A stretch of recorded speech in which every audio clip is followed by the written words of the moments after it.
बेरोजगारी दिवस मना रहा था। शर्म आनी चाहिए ऐसे प्रधानमंत्री को। एक सरकारी कंपनी नहीं लगाई, जितनी सरकारी कंपनियों के जरिए कमजोर वर्ग के बच्चे आरक्षण के जरिए या मेहनत करके पढ़ लिख के आगे बढ़ रहे थे, उन सारी सरकारी कंपनी का निजीकरण करके उनको अपने पूंजीपति मित्रों को सौंपने का काम कर रहे हैं। यही इनके जन्मदिन के अवसर पे पता लगा कि 8 चीते जो हैं वो लाए गए नामीबिया से, और प्रधानमंत्री जी और देश का वो मीडिया जिसका जमीन मर गया है, वो बड़े बड़े प्रोग्राम करके दिखा रहा था कि पता नहीं देश में क्या आ गया है। मैं उन मीडिया के साथियों से भी ये पूछना चाहता हूं और आप सब लोगों से भी ये सवाल करता हूं कि उन्होंने प्रधानमंत्री से ये क्यों नहीं पूछा कि प्रधानमंत्री जी चीते जो आ गए, काला धन कब आएगा?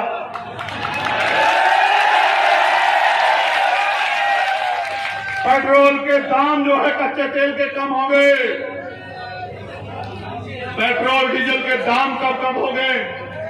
400 रुपए से उठकर सिलेंडर जो है वो 1000 रुपए तक चला गया। गरीबों की पढ़ाई मजबूर हो गए पढ़ने के लिए। तमाम तरह से यहाँ SC, ST, OBC के जो बच्चे हैं उनके स्कॉलरशिप और उनका जो बजट है, SCP का जो पैसा है, उनका जो एजुकेशन का बजट है वो खत्म कर दिया गया। जो वैकेंसियां निकली उनमें भ्रष्टाचार हो रहा है, उन पे प्रधानमंत्री जी कब जवाब देंगे? जो कमजोर वर्ग के लोगों के साथ अन्याय हो रहा है, बहनों के साथ रेप हत्याएं हो रही हैं, उनका जवाब प्रधानमंत्री जी कब देंगे? जब हमारे देश की मीडिया उनसे ये नहीं पूछती कि अर्थव्यवस्था डूब रही है, हम और चीन एक समय आजाद हुए, आज चीन कहां खड़ा है और हम कहां खड़े हैं, एक बार इस देश की मीडिया सवाल नहीं करती। मैं आपसे भी कह रहा हूं, जब ये देश कमजोर हो जाएगा तो जनता आपसे भी सवाल पूछेगी। ये मीडिया के लोग, ये कॉर्पोरेट सेक्टर के लोग आपको भी नौकरी से निकाल देंगे। आपके बच्चे भी देश में पढ़ते हैं, वो भी देश से ही जो है महंगाई का सामना कर रहे हैं। आप क्यों कभी मीडिया के लोग उनसे सवाल नहीं करते कि ये हालत बना दी है देश की और कोई कुछ कह नहीं सकता? अगर कोई कुछ कह दे, पहले वे जानते थे कि CBI, ED, इनकम टैक्स भ्रष्ट लोगों पर छापे डालती है। आज CBI, ED, इनकम टैक्स सिर्फ और सिर्फ विपक्ष पर छापे डालती है, और इसलिए डालते हैं क्योंकि सरकार को विधायक खरीदने हैं और सरकार को विपक्ष की सरकारें गिरानी है। ये सारा जो है खेल सत्ता का रचा जा रहा है, लेकिन इस सत्ता में गरीब कमजोर पिस रहा है, बहनों के सपने खत्म हो रहे हैं। मैं आपसे भी पूछना चाहता हूं, एक बार मैं आपकी संख्या आपकी मोबाइल की टॉर्च से देख लूं कि आप कहां तक खड़े हैं। एक बार अपनी मोबाइल की टॉर्च जला के मुझे दिखाओ कि आप कहां तक खड़े हो, मेरी आवाज कहां तक जा रही है।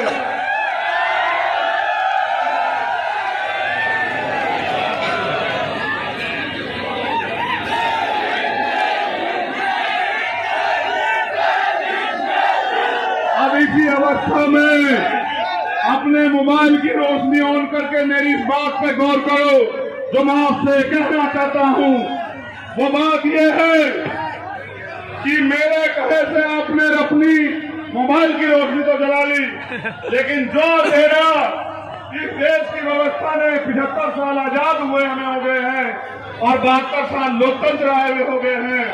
जो इस देश की सरकारों ने छूटन, अन्याय, अत्याचार, जातिवाद, भ्रष्टाचार हमें भरोसा है, उससे आजादी और हमारे जीवन में रोशनी कब आएगी? कभी आपने सोचा?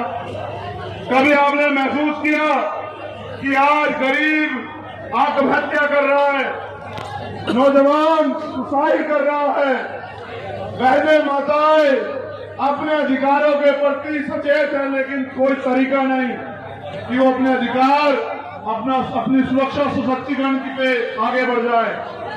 तो जब मैं आता हूं आप मुझसे बताते हो, एक बार गौर करके सुनो, जब मैं आता हूं तो आप लोग मुझे बताते हो कि यहाँ रेप हो गया है, यहाँ हत्या हो गई है, यहाँ जुल्म हो रहा है, यहाँ घोड़ी से उतार दिया गया। ये सवाल मेरा आपसे दोबारा सुनो। ये बच्चियां जो खड़ी है इनको सुरक्षित करो, इनको वॉलेंटियर सुरक्षित करें। भीम आर्मी अपनी पहचान को बरकरार रखे। दुनिया में रहने वाली हर बहन को भीम आर्मी पे नाज होना चाहिए। इसलिए अपने कार्य के प्रति जागरूक रहें। अब मेरा सवाल आप लोगों से है, मेरी बात आपको सुनाई दे रही है? दोनों हाथ उठा के बताओ जहां तक आवाज आ रही है। अब मेरी बात का जवाब दो। जब मैं आता हूं आप मेरे आगे चिट्ठा रखते हो, यहाँ रेप हो गया है, यहाँ हत्या हो गई है, यहाँ घोड़ी से उतार दिया गया है, यहाँ बहन को तेजाब जला कर मार दिया गया है, यहाँ हमारी जमीन दबा दी गई है। मेरे रहबर मान्यवर काशीराम ये कहते थे कि कमजोर लोगों पे ही अन्य अत्याचार होता है। आप इतनी संख्या में मध्य प्रदेश में हैं, फिर आप इस मध्य प्रदेश में कमजोर क्यों है? कभी आपने सवाल मुझसे पूछा? अगर आप कमजोर बने रहेंगे तो ये घटनाएं कम होने की बजाय बढ़ती रहेंगी मेरे साथियों। अगर आप ताकतवर होना चाहते हैं तो 365 दिन आपको स्वाभिमान, सम्मान और अधिकारों की लड़ाई को सड़क पे लड़ना होगा। क्या आप इसके लिए तैयार हैं? आपकी आवाज मुझसे बहुत हल्की है। क्या आप इसके लिए तैयार हैं? अगर आप इसके लिए तैयार हैं तो मैं गारंटी से कहता हूं कि एक ऐसा सवेरा 2023 में मध्य प्रदेश से एक ऐसा सूरज निकलेगा कि किसी बहन की तरफ आंख उठाने से पहले अपराधी 1000 बार सोचेगा। किसी कमजोर की जमीन दबाने से पहले, उसके मकान को छीनने से पहले, उसको सताने से पहले, उसको घोड़ी से उतारने से पहले 1000 बार उसके सपने में भीम आर्मी और आजाद समाज पार्टी आएगी। मेरा आपको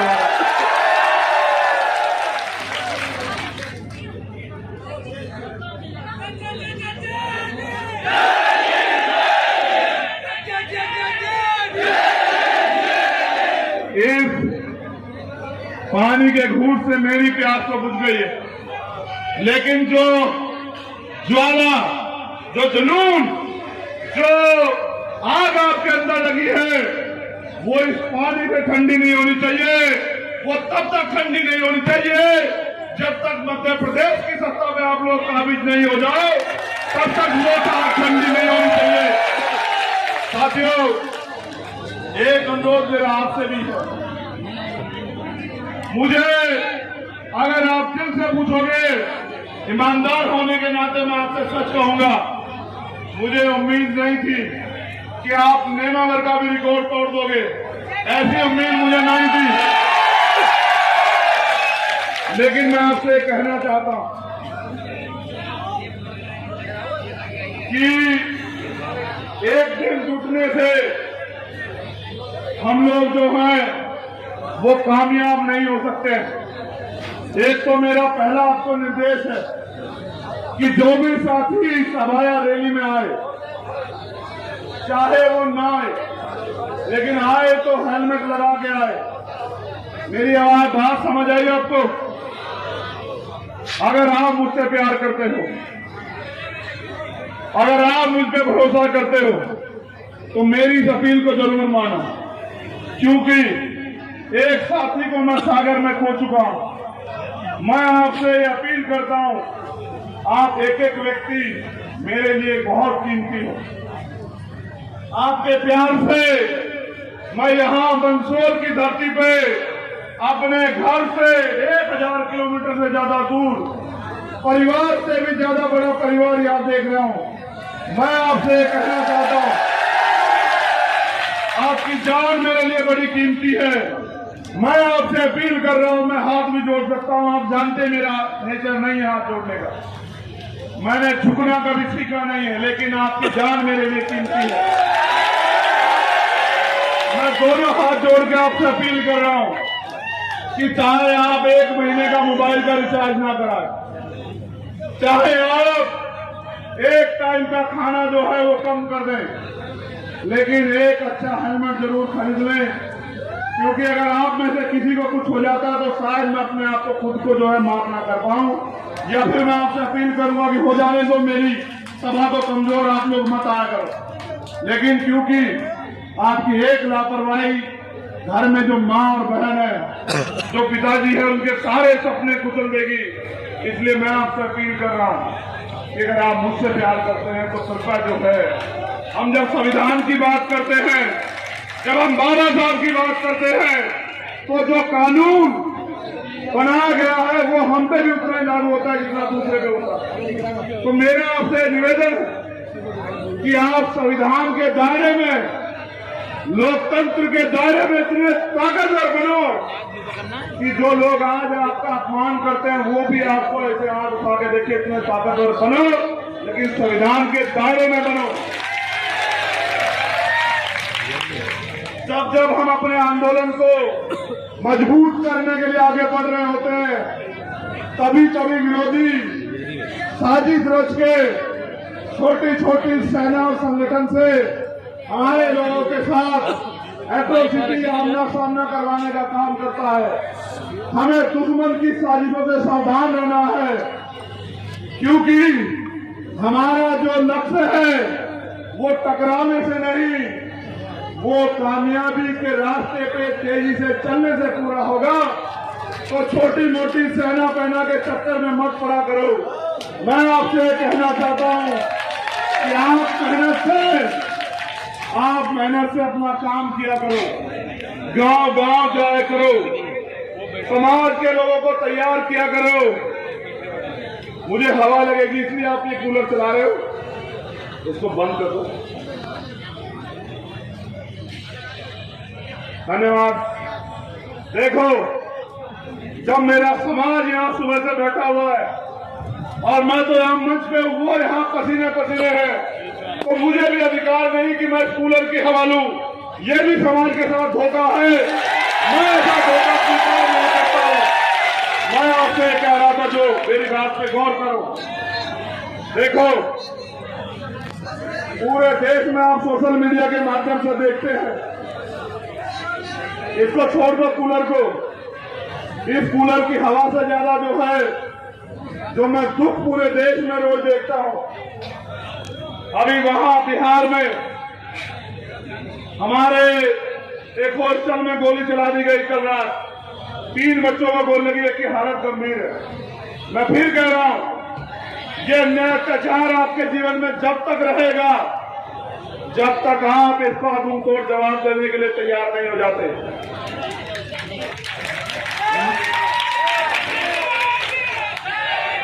एक एक घटना पे मैं भी जाना चाहता हूं, आप भी चाहते हो कि कोई घटना हो जाए तो भैया आ जाए, मगर मैं ये पूछ रहा हूं, क्या घटनाओं पे जाने से घटनाएं बंद हो जाएंगी?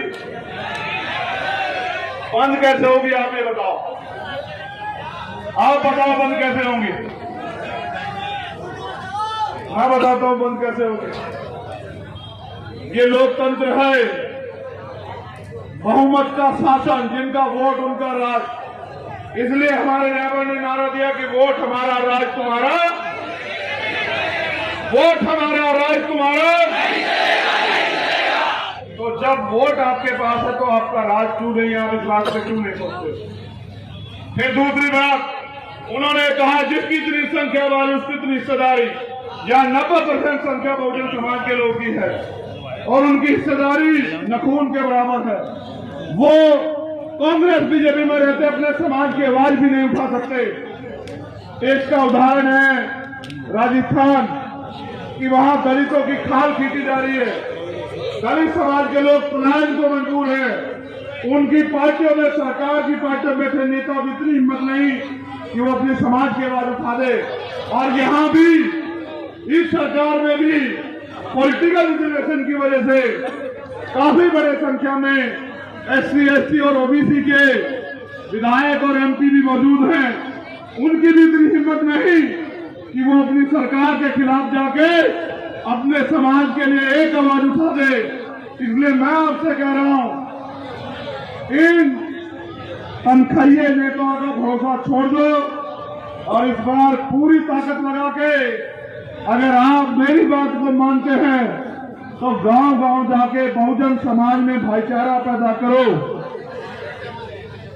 और भाईचारा पैदा करके वोट कितनी बड़ी ताकत है, वोट इतनी बड़ी ताकत है कि इस वोट की वजह से जो लोग आपकी गलियों में भी नहीं आया करते थे, जो लोग आपको छूना भी पाप समझते थे, वो भी आज आके आपके पैर पकड़ने का काम करते हैं।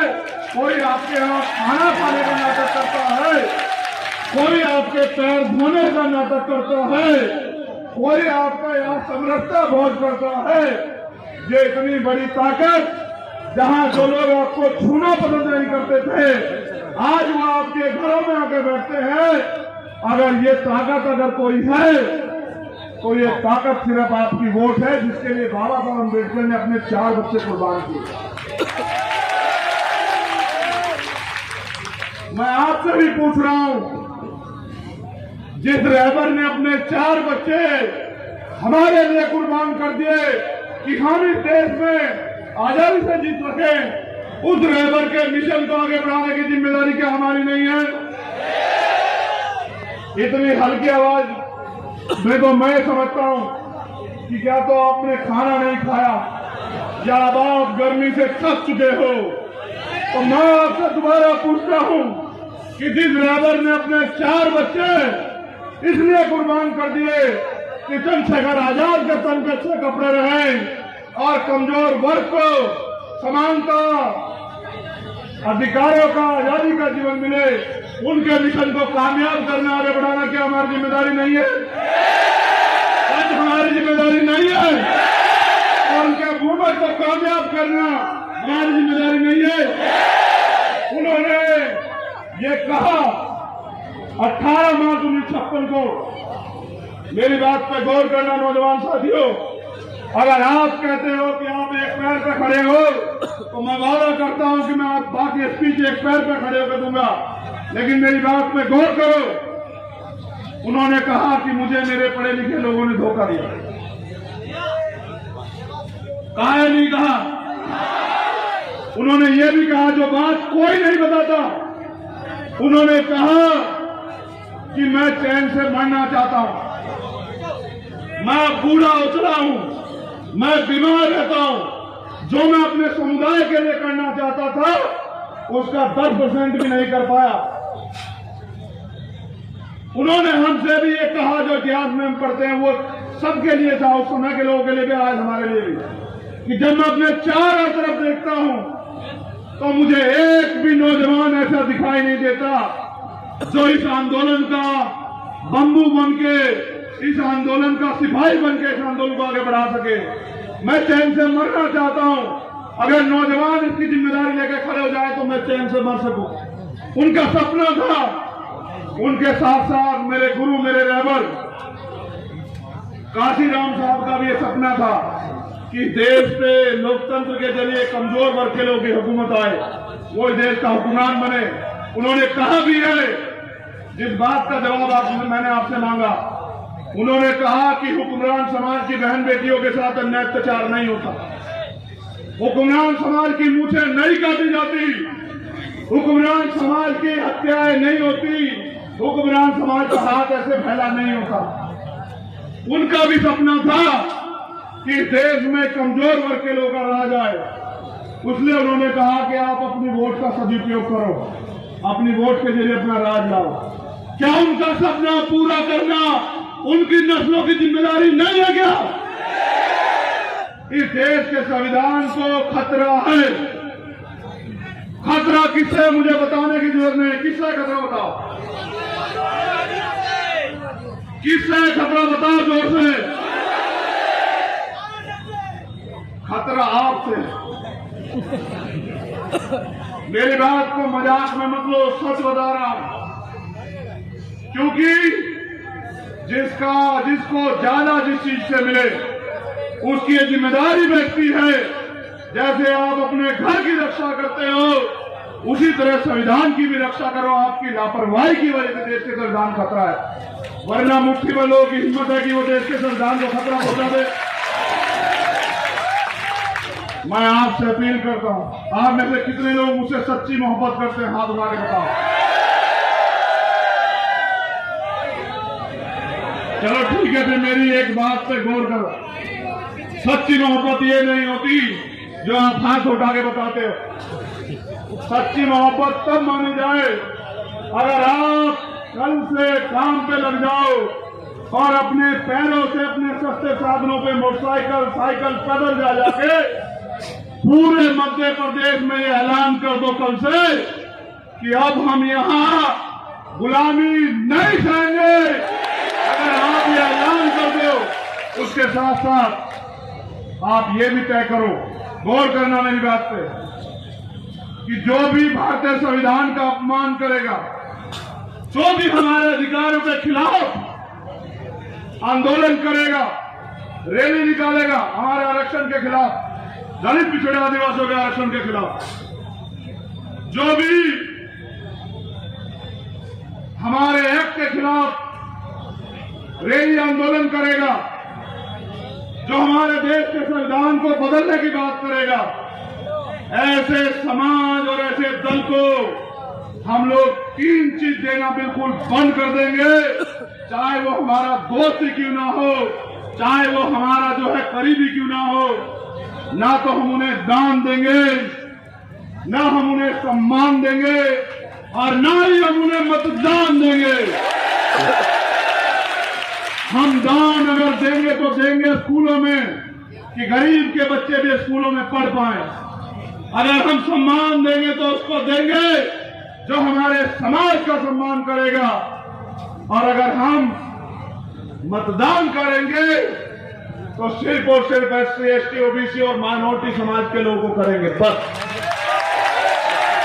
इतना अपने मन पक्का करके ये घोषणा कर दी, जैसे बाबा साहब अम्बेडकर ने कहा था कि जाओ अपनी दीवारों पे लिख दो कि हमें इस देश का शासक बनना है। यदि आपने घोषणा कर दी, मैं गारंटी से कहता हूं कि किसी की मां ने दूध नहीं पिला, आपके अधिकारों के खिलाफ उनकी समाज का एक व्यक्ति सड़क पे आ जाए। और जब तक आप अपने थोड़े थोड़े लाभ के लिए उनकी गुलामी करोगे, उनको वोट दोगे, तो वो उस वोट के जरिए ताकतवर होगे, आपके समाज का ही पोषण करने का काम करेंगे। आपसे सावधान होना है खुद को। आपको अपने अंदर अपनी जो क्षमता है, उसको, स्किल को डेवलप करना है और गांव गांव जाके अपने समाज को जागरूक करना, अपनी बहनों को भी, अपने भाइयों को भी। एक और अपील करूं आपसे, मैं नौजवान साथियों से अपील करता हूं कि वो अंधविश्वास और पाखंडवाद छोड़ें। ये भी मेरी आप लोगों से अपील है। दूसरा, वो तमाम तरह के नशे छोड़े। इन लोगों से मुकाबला करने के लिए हमें योद्धाओं की जरूरत है। और जो व्यक्ति खुद की रक्षा नहीं कर सकता, जो नशा करता है, जो शराब पीता है, जो तंबाकू गुटखा खाता है, वो अंदर अंदर कमजोर हो रहा है। वो कैसे अपने समाज की रक्षा करेगा, ये बात आपको सोचनी चाहिए। इसलिए मेरी आपसे अपील है, अगर आप ज्यादा ना कर पाओ तो इन पे रोक लगाने का काम करो। हमारा समाज इस दलदल में फंसा हुआ है। हमारी जिम्मेदारी है कि सामाजिक, राजनीतिक, आर्थिक और धार्मिक रूप की सारी गुलामियों से हम लोग समाज को निकालने का काम करें। अब हमारे साथियों ने कुछ कागज हमें सौंपे हैं, जैसे नेमावर हत्याकांड में जो CBI की जांच है, पहले तो वो कर नहीं रही थी सरकार, अगर कराई भी है तो उसको प्रेम प्रसंग बता के जांच खत्म कर दी है। मैं पूछना चाहता हूं नाम के पिछड़े वर्ग के मुख्यमंत्री से, जात के पिछड़े वर्ग के मुख्यमंत्री से, कि अगर प्रेम प्रसंग भी था तो उन 5 बच्चों को, समाज 5 लोगों की हत्या का जवाब कौन देगा? मुख्यमंत्री ये बताएं। यहां दलित समाज के लोगों की घोड़ी पे चढ़ने पे बारातें रोकी जाती है। मेरा आपसे निवेदन है, अब की बार जब बारात रोकी जाए आप वहां कम से कम 100 घोड़ों में बारात निकालना, मैं देखूंगा कौन रोकेगा।